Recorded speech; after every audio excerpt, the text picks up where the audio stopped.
¿Cómo le va? Buenos días. Ayer el gobierno jugó la segunda etapa de su proyecto electoral. Hubo un episodio que muy pocos observan y que fue la presencia del jefe de gabinete en el Parlamento, donde con cruces muy fuertes con diputados esencialmente del kirchnerismo,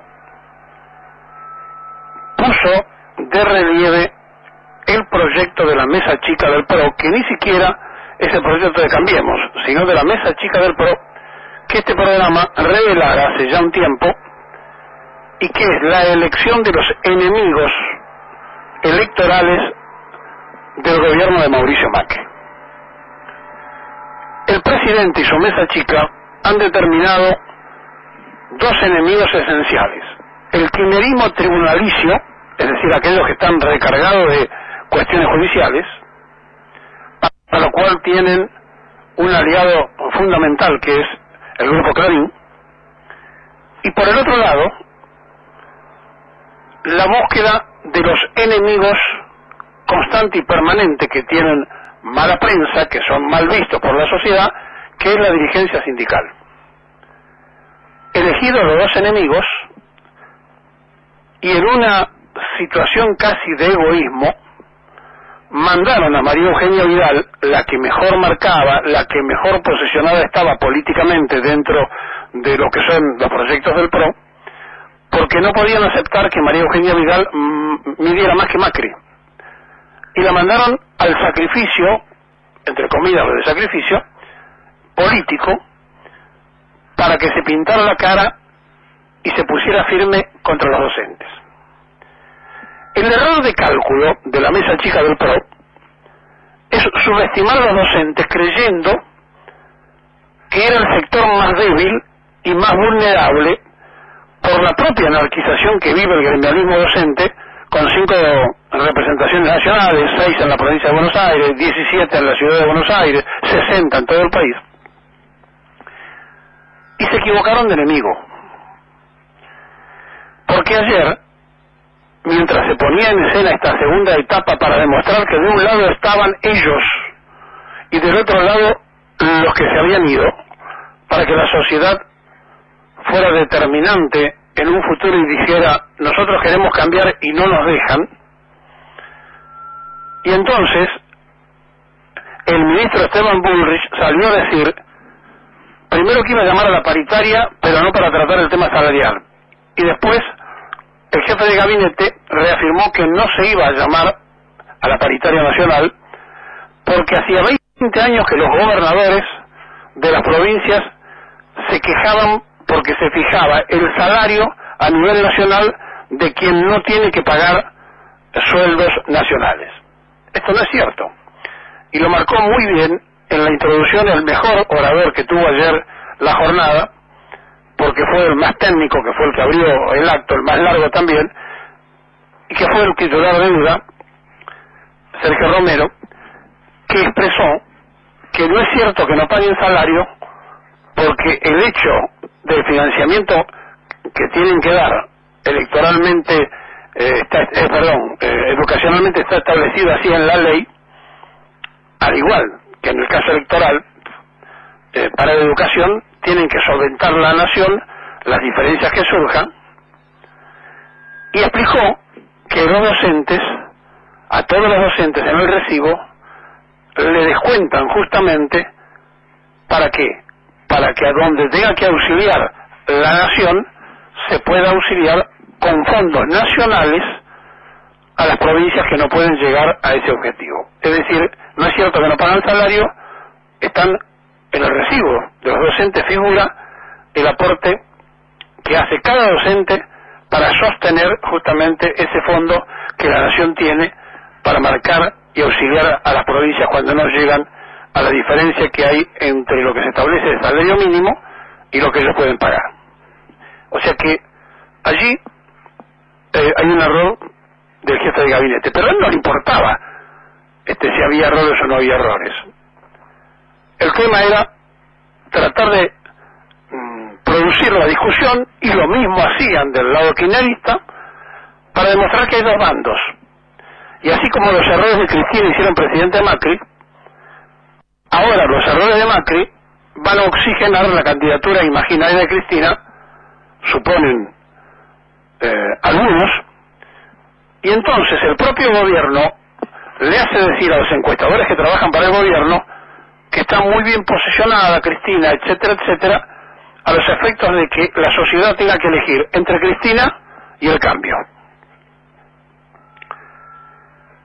Fue una puesta en escena de jefe de gabinete en el Parlamento, donde se prendieron todos, mientras en la calle estaba pasando la otra verdad. Porque la marcha de ayer lo que tuvo fue justamente educación. Los maestros dieron la mejor clase, a pesar que los que hablaban eran de distintas posiciones políticas y que entre ellos están enfrentados, no hubo un solo silbido. No cortaron el metrobús, que pudo circular normalmente. Se detenían en cada esquina cuando cambiaban los semáforos para que pudiera pasar el tránsito en la 9 de julio, demostrando que con educación y respetando las leyes vigentes, movilizaron una multitud nunca vista en una marcha de los trabajadores de la educación. Es decir, dieron clase los maestros de todos los niveles. Y más allá que puedan pensar que a los chicos que leyeron en el escenario la posición como estudiantes le pueden haber escrito el discurso, y más allá de que el Ministerio de Seguridad dijera que había 30.000 personas, y más allá de cualquier cosa que se pueda establecer, donde la prensa que defiende al gobierno sale a decir sí, pero estaban auxiliados por sectores políticos y además había movilizaciones de otra gente. Ayer hubo una marcha de la educación, tal cual lo estoy diciendo, educación. Marcharon educadamente, no hubo un solo desmán, fue multitudinaria, no piensan todos iguales y estuvieron todos juntos, y no hubo una sola palabra de repudio para los que exponían, aún al propio Romero, que fue muy largo. Es decir, cada uno dijo lo que quería decir, hasta se dio el gusto el de los trabajadores de la enseñanza privada, que se puso a gritar en el micrófono vamos a volver, cuando de abajo un grupo kirchnerista gritaba vamos a volver, y nadie se ofendió ni se enojó porque esto ocurriera. Fue una demostración policlasista de una sociedad que le está marcando una necesidad al gobierno de que atienda el reclamo de la paritaria nacional. Y el gobierno le contesta, de acuerdo a la decisión de su mesa chica, la que ya fue tomada con anticipación, allí están los malos y feos, y aquí los rubios y lindos. No va a haber paritaria, nos vamos a endurecer con los maestros que son los más blandos, y se están equivocando. Y se están equivocando porque el gobierno está poniendo de rehenes a los chicos que dice querer atender. Y entonces, en el medio de esta disquisición, y en el medio de tanta confusión, simplemente buscando un poco los archivos, uno encuentra algunas perlas, como por ejemplo para que Esteban Bullrich pudiera escuchar, para que se diera cuenta de algunas cosas del país, que no conocen, porque a lo mejor no vivieron, pero tampoco se preocuparon por saberlas. También la solución económica, política y social permitieron encarar una reforma cultural en el país. Eso permitió también dar acceso popular a la universidad. Normalmente en la República Argentina en nuestra época había 4 millones de población estudiantil. De esos 4 millones, solamente 300.000 hacían los estudios secundarios. De manera que de la escuela primaria, que era obligatoria, a la enseñanza secundaria, ya había un descarte de 3.700.000 muchachos. De esos 300.000 iban a la universidad nunca más de 100.000 en todas las universidades. De manera que ya en esa etapa había otro descarte de 200.000. ¿Qué pasaba con estos 3 millones largos que al terminar la escuela primaria no podían ir al secundario porque no tenían medios, porque como la enseñanza era cara, ninguno de ellos podía seguir los estudios superiores?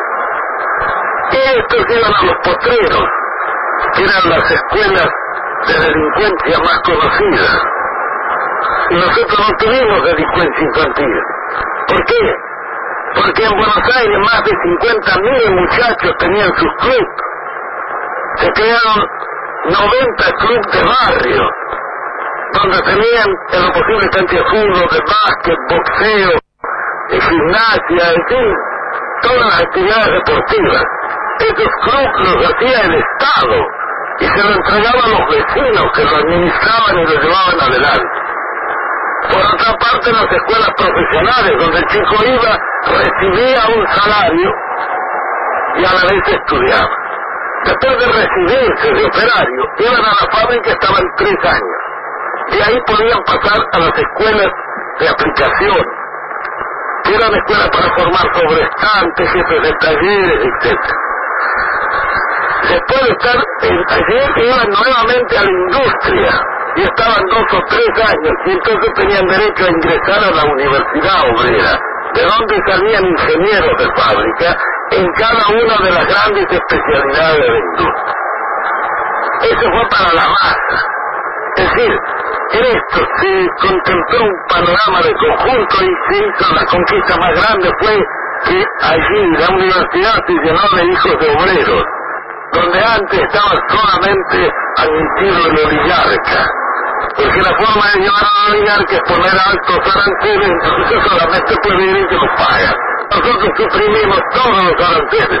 Para la universidad no había ni derechos de exámenes ni nada, era gratis, totalmente gratis, el Estado pagaba eso. De manera que tanto el pobre como el rico podía ir. Era un crimen que estuviéramos seleccionando materia gris en círculos de 100.000 personas cuando lo podíamos seleccionar en 4 millones, que hubieran salido más abundantes. Bien, eso, en pocas palabras y dicho muy rápidamente, fue nuestra concepción con referencia a la reforma cultural.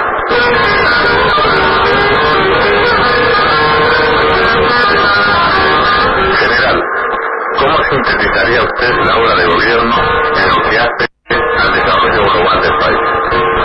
Bien, todo este proceso podrán discutirlo, pero lo que no pueden discutir son los números. Un país sin deuda externa, con 1.500 millones de reservas financieras, con servicios financieros de 90 millones al año y balanza de pagos favorable. Eso era en el orden externo, en el orden de las finanzas argentinas con relación a su acción exterior. En la organización de la economía,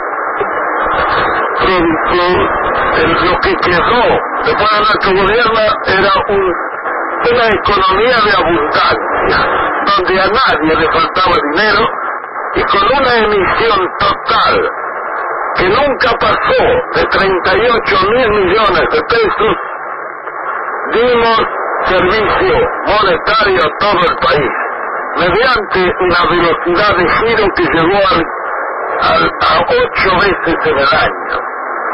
Eso fue posible mediante la agilidad con que la administración de la economía interna se realizó. Con eso se cubrieron todos los servicios sociales, en fin. El estado en que nosotros dejamos el país no es un secreto para nadie, menos para los que han sentido después en el estómago y en el bolsillo, que son las vísceras más sensibles del hombre, los efectos de un cambio que fue catastrófico. Es evidente que si alguna vez, solamente alguna vez, se dedicaran a escuchar a este hombre y a prestarle atención, se dedicaran a entender la Argentina diferente que tuvimos, a lo mejor encontrarían un faro donde iluminarse y donde pararse frente a los problemas que todos los días sacuden una sociedad atormentada. Pero no, queremos repetir las recetas que nos tienen atado al endeudamiento externo, a la deuda pública aumentada, a el problema de diferenciarnos entre nosotros para agudizar aquello que ahora llaman grieta y que en realidad conocemos de tiempo inmemorial. Porque hace 41 años, para esta fecha, se vivían horas cruciales en la Argentina. Y también había quienes decían, cuanto peor mejor, porque después, cuando los militares lleguen, el pueblo va a estar con nosotros y nosotros, los guerrilleros, vamos a tomar el poder con el apoyo popular. Así le fue a todos y así nos fue a todos. Entonces, cuando ayer el jefe de gabinete hace la segunda etapa del plan, que le expliqué muchas veces, ya tiene enfocado al dirigente sindical como uno de los enemigos y el otro enemigo es, en este caso, en su primera etapa el docente,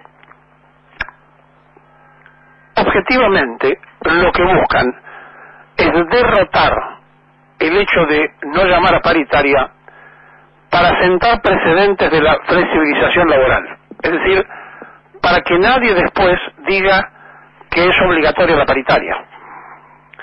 Y lo más triste de esto es que cuando el jefe de gabinete le contestó a Recalde que no mientan más porque el artículo 10 no llama a conciliación sino a un contrato de partes, a un acuerdo de partes, Recalde, abogado de años y años laboralista, tendría que haberle dicho simplemente que esos contratos de partes se ponen cuando discuten el empleador y el que da empleo, es decir, el empleado y el empleador.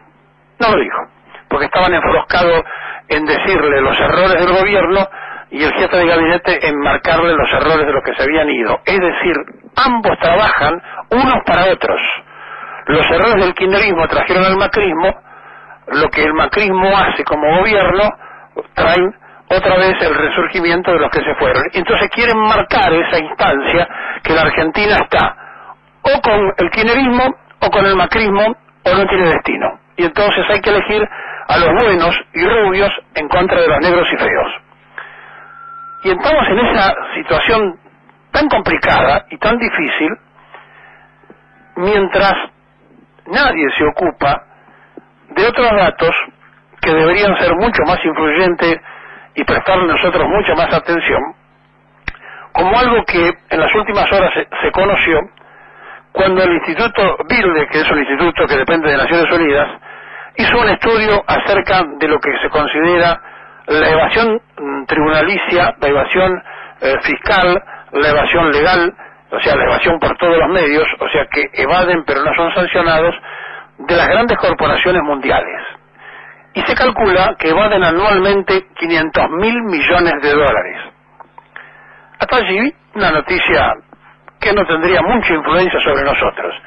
Pero cuando hacen la escala de los países donde las multinacionales evaden más, aparece la República Argentina inmediatamente comprometiendo, según este estudio, el 4.42% de su PBI. Es decir, que de acuerdo a lo que ellos establecen, la evasión de las multinacionales que trabajan en la Argentina, o sea, que no tributan el impuesto que deberían pagar, que lo esconden, lo evaden, lo blanquean como fuere, es decir, lo disfrazan para sacarlo, estarían en el orden de los 21.400 millones de dólares. ¿Escuchó? Esto lo dice Naciones Unidas, ¿eh?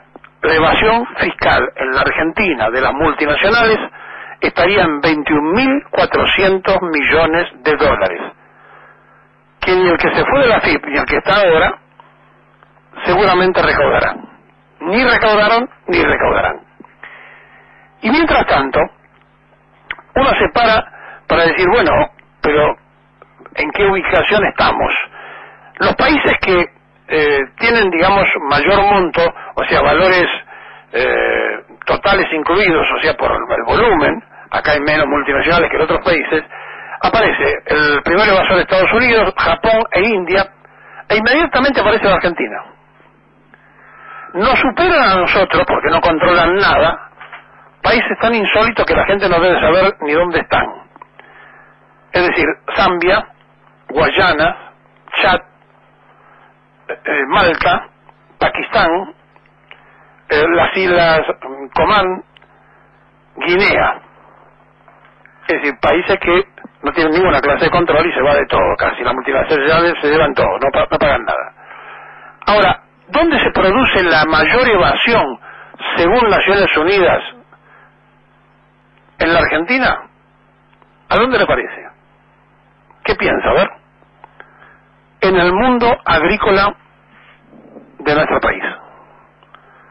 Es decir, en eso que pasa a ser la gran palanca que Macri le saca las retenciones, etcétera, etcétera, donde figuran grandes multinacionales inglesas, chinas, americanas y demás, disfrazadas con las argentinas, brasileñas, de cualquier país, junto con nosotros, figura, según este estudio realizado por Naciones Unidas, la mayor evasión de esos 21.400 millones de dólares. Claro que si hablaran de esto los diputados de Frente para la Victoria y el jefe de gabinete del PRO, la Argentina sería otra. Pero no. Ellos están empecinados, o estuvieron empecinados ayer en el Parlamento en hacer su show, mientras afuera la sociedad marchaba en silencio, preocupados, y además sabiendo que cada uno de los que marchaba les va a faltar 600 pesos en el bolsillo porque les van a descontar el día. Es decir, no marchaban llevados por el choripán, arriados por un puntero, subidos a un micro porque los empujaban. Estaban conscientemente por todas las calles de Buenos Aires, vinieron del país los que pudieron llegar del interior y se expresaron en la marcha de la educación. El gobierno del PRO sigue diciendo que no va a haber paritarias. Los parlamentarios están preocupados en otras cosas. Mientras tanto, Naciones Unidas dice, de la Argentina las multinacionales evaden 21.400 millones de dólares anuales. Casi el PBI. Casi, diríamos, el déficit fiscal que tenemos. Entonces, si uno se para frente a estas noticias y frente a estas cosas, tiene que entender que no se habla de lo que hay que hablar. Y por eso, cuando a Perón le preguntaban su observación sobre la educación o sobre la cultura, él hablaba de cómo la oligarquía tenía nada más que un sector que llegaba a ser doctor para manejar, como decíamos ayer, a una mayoría que no llegaba a tener la instrucción debida. Bueno, se está queriendo lentamente hacer que sea difícil estudiar en una sociedad donde la soberbia de todas partes está terminando de destruir un sistema que fue ejemplo en el mundo y que en 1955 se empezó a desquiciar y que mañana se cumple el aniversario de la segunda vez que terminaron de destrozar a las posibilidades nacionales. Porque mañana, cuando todos marchen para repudiar la dictadura, muy pocos van a ser conscientes del rol y el protagonismo que tuvieron en aquel tiempo y en aquel momento, incluyendo los que cantaban la marchita, para que se produjera esa situación y para que termináramos como terminamos. Por eso, si la mesa chica del PRO eligió a los docentes porque eran débiles para flexibilizar el trabajo, me parece que se equivocaron. Me parece. Y si ellos creen que flexibilizando y haciendo mano de obra barata en un país donde no han podido controlar la inflación, y eso no tiene nada que ver ni el obrero ni el empresario, sino los que administran el gobierno y el Estado, si imaginaron el 25% y llegó el 41% el año pasado, ¿por qué suponen que la sociedad le va a creer que ahora va a bajar por arte de magia? Estamos mal porque no tratamos de desarrollar las cosas que importan, porque no vamos a buscar a los evasores que tenemos que ir a buscar de las multinacionales, a los que le damos todas las concesiones. Y cuando hay un lápiz ligero para sacarle los impuestos a las mineras, las retenciones al agro, sin importarnos a quién beneficiamos, y el mismo lápiz lo escondemos para ofrecer nada más que un miserable 18% en la provincia de Buenos Aires en cuotas, en 4 cuotas, y mejorarlo ofreciendo un 19% en 3 cuotas y la última pagarla en enero del año que viene, es evidente que ellos, con su teoría de buscar como enemigos al kirchnerismo tribunalicio y al movimiento obrero de sus dirigentes, han decidido pintarse la cara y declarar la guerra. Ahora, muchachos, para hacer la guerra hay que tener no solo armas, sino tropa. Y ustedes están en pelotas en las calles, no tienen militancia, y esto le puede costar muy caro.